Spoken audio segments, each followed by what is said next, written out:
Do you remember an anime called Baccano? It was made by Brains-based studio around 16 years ago. It was adapted from the light novels made by this madman called Ryogo Narita.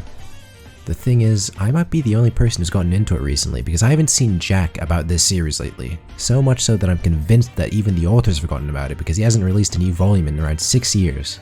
Which is a shame because around 1 year ago I was slumping in my chair and I caught myself scrolling through my anime lists looking for something new to shove into my brain, and I was thinking, ha ha ha, that's a funny name.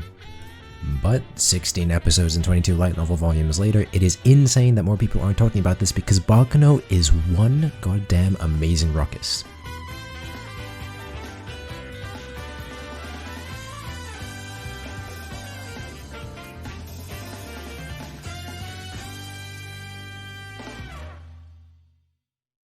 Baccano begins very differently to most anime. Instead of the usual, I'm gonna be Hokage, or I wanna find my dad, or what is he doing? Instead, what we get is Carol, an apprentice journalist going, immortals, alchemy, the Kimura, the fucking demon, yeah, this is fucked, how did this even happen? In which she then goes on to recount how this mess of events even began, by following each of the dozen and a few major players that go about their lives in the joy-filled and happy times of 1930s America. You'll probably watch the first episode and then look at the wall like, wow, so that's what my brain looks like. I can describe the first few episodes in 2 words, chaotic and confusing. You see, the anime's timeline is all jumbled up, because we're looking at these events from Carol's perspective, trying to organize the events in a way that makes sense and piecing together how everything connects. But if you want the real-life explanations, because when Brains-based studio decided to adapt the light novels, the director decided to rip and tear the pages from the first 4 volumes and shuffle them in a deck of playing cards. I mean that in a cool way though, because it's actually really good. If you want a real explanation, I don't know, it's probably hire something. This means that there are 3 concurrent timelines to pay attention to that individually aren't even chronologically sorted, with some characters even appearing in more than one story. It really makes the beginning wacky because you're trying to figure out who's where and when and how even. Where did America go? Why are we on a boat now?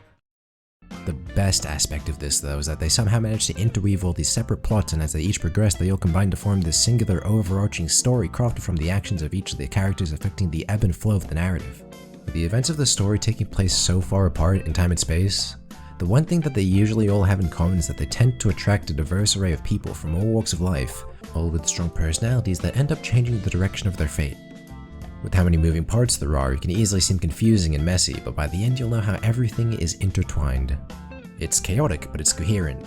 It's out of control, but it's orderly. It's looking up and seeing a spider in the corner of my room, but knowing that if I leave it there it's going to catch the other bugs lurking in the darkest depths of my house. I trade the possibility of randomly having a spider appear on my leg for the spider to set up a pecking order to keep things civil. But anyway, though the beginning is a mindfuck, soon you'll start piecing together all the pieces of the jigsaw. Just heed my advice. Binge watch all of it so the information is fresh, and please just stick it out to the very end, you will not regret it. But, for those unconvinced, the story is wild, interesting, and possibly schizophrenic, but is that all it is? No, because depending on which character you focus on, the same incident will behave like the surface of the ocean, changeless yet ever-changing. In other words, there may be but one event, but as many stories as there are people to tell them. So, pick your main character. Which is to say, pick your favorite. Even the author of the novels has gone on record saying that you should do just that. Because no matter who was the spotlight, all of the cast is so colorful and unique that they all bring their own charm to each of the 3 events that take place. Put them all into a melting pot and you get to see these moving parts of the story, with each character influencing each other, sending ripples throughout the 3 events. Each time these characters collide, you can expect some of the most batshit crazy events to take place. This is especially true for some of the bigger personalities, like when everything these 2 goobers do is so over the top and goofy that you can't help but smile at their antics while they accidentally make everybody's lives better just by being themselves. You see, Jacuzzi, we think you're a great guy, and that wave of enthusiasm is all you need to help you ride over those negative thoughts. All you need to make those waves is just one person to think you're great. Just one, and you've got 2! Their rampant positivity manages to get them in everybody's good books, and they tend to only get on the bad side of the worst, as in literal scum. One conversation with them is enough to make even the most morally grey think, hey, maybe being evil is shit. But on the opposite side of the spectrum,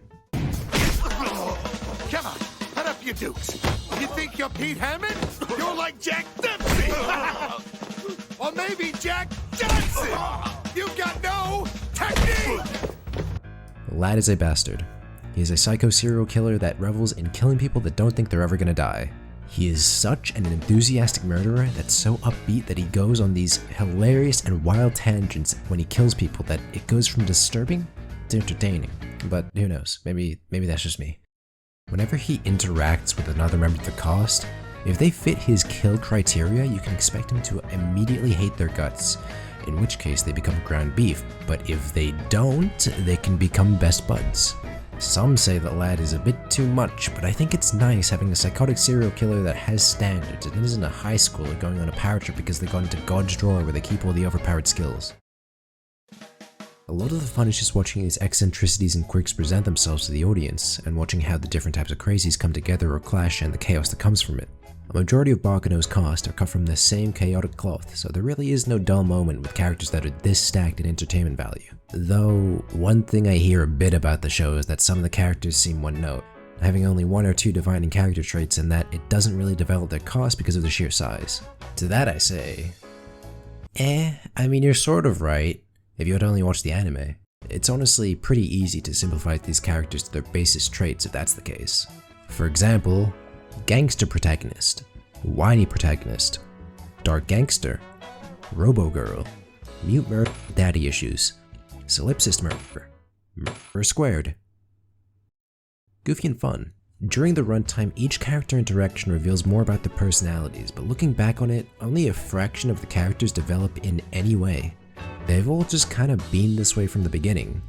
But while the crazy makes them entertaining, if you stick with the series, the thing that makes them some of my favorites in fiction is that as time goes on, you get to slowly peel back the layers and see the depth, history, and ideals of these characters.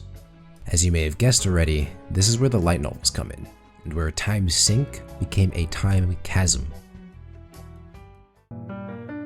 If you've watched the anime and actually enjoyed what you saw, go read the light novel. Hell, maybe even if you haven't watched it, maybe just start with the novels. The light novel expands upon characters introduced in the anime, as well as adding new faces to the mix. Some are even cut in the first 4 volumes, which the anime adapted because, you know, time constraints or something. But I recommend that if you are going to read the source material, start from the first volume, because you'll end up missing a few characters that appear in later volumes like Fred, Jack, and who? Oh, wait, that's just his name. Like the anime, the light novels aren't really chronologically ordered either, with the story zipping around both the 2000s and the 17,000s, so instead of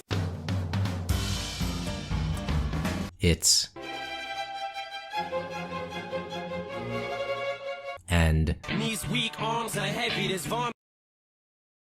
It's all pretty interesting because the novels kind of spoil themselves on what will happen in later volumes that are actually set in the past. So you get drawn in by this desire to know the context as to how these events went down in the past to lead to this hectic future. Though, do you remember me talking about immortals?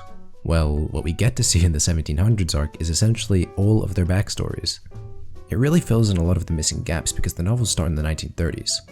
It doesn't really feel like some sort of random flashback either, it's their own unique story involving some of the characters you see in the 1930s volumes, and as you read more, you get to witness why some of these characters have changed in the ways they have. Adding this depth to these characters you had only seen on occasion before pulling you into this new but old journey. I think a good example of this are these two.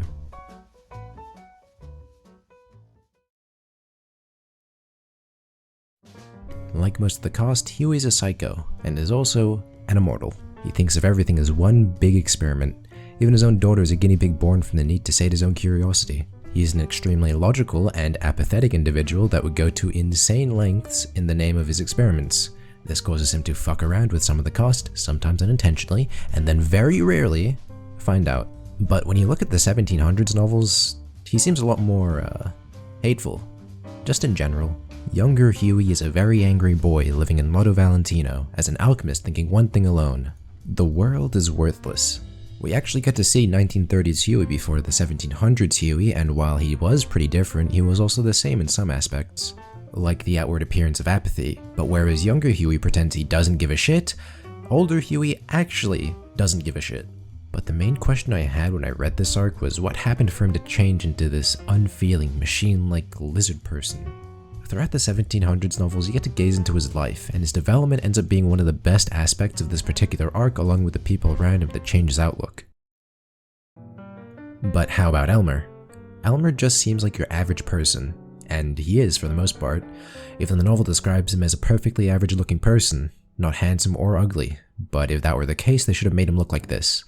The only distinguishing features about him are that he is always smiling and the "how the fuck can you see" eyes. He looks like your average happy-go-lucky optimist. But in Baccano, everybody has that one trait that makes them interesting. Elmer's trait just happens to be that he's a smile junkie, meaning instead of the usual addictions like sucking on a strange highlighter or taking a whiff of... wait, berry blast? Wild berry candy bubble? Trouble? Are you fucking serious? Jesus, they really picked and doubled down on the target audience, damn. Whatever. But instead of hitting that berry peachy, it's... Everyone should smile! Come on, smile! Getting people to smile is his affliction, a lot more wholesome and also less problematic. Elmer is a very straightforward character that seems like the standard goody two-shoes. Straightforward? Yes, as in he has a singular defining principle that he lives by, which all his actions are determined by. Make everyone in the whole world smile, no matter the means. But morally good and sensible? I mean... I don't know. When you first look at his face, what comes to mind might be the words nice, optimistic, cheerful. However, the people that really know him describe him as weird, unsettling, creepy, technically evil. Hell, he even managed to unsettle the devil. But to get in the mindset of Elmer, you have to think, how can I make this person smile? What is the shortest path to make this person smile? Is what they're doing now going to make them smile? Now remove all your common sense and morals. Doesn't matter if the person is literally the fucking demon or if your actions will be morally unjust. This leads to Elmer acting pretty sweet most of the time, but hidden behind that are some questionable actions the rest of the time. Let me give an example. This is actually an introduction to one of the light novels, by the way, so some minor spoilers. You see a child on the edge of a tall bridge. What do? You gonna jump? What? Oh, would that make you smile? Actually, I have an idea. I'll do it first and you can see if you'll smile afterwards. Oh wait, can't smile if you're dead. Ah, whatever. Oh.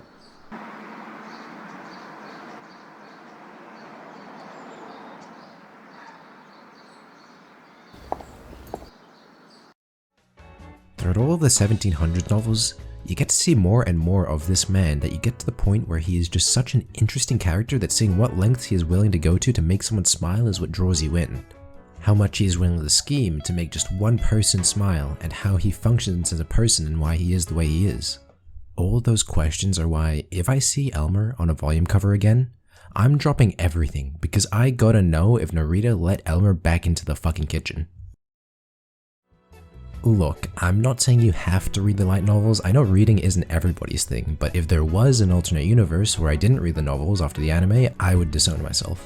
The novels house the meat of the story, as well as a good lot of the best character moments Baccano has to offer, with the Elmer Bridge scene I just mentioned being one of the many that exist. These moments that define characters, that make them stick and keep you up at night, they usually make me end up laughing out of amusement or smiling like a dumbass out of excitement so I look like a psycho of them in public.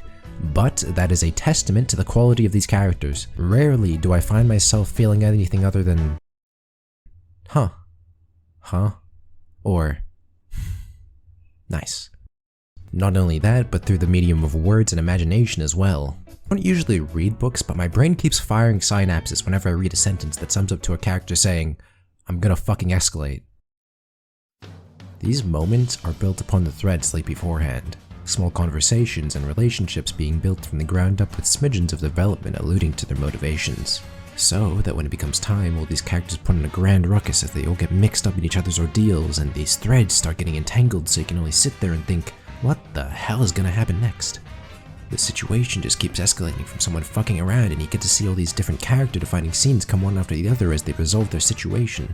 I really think that's what the essence of Baccano is. A gaggle of strange and supernatural people coming together and just completely escalating random events into a chaotic but exciting mess as their personalities, plans, and desires clash across all of space and time.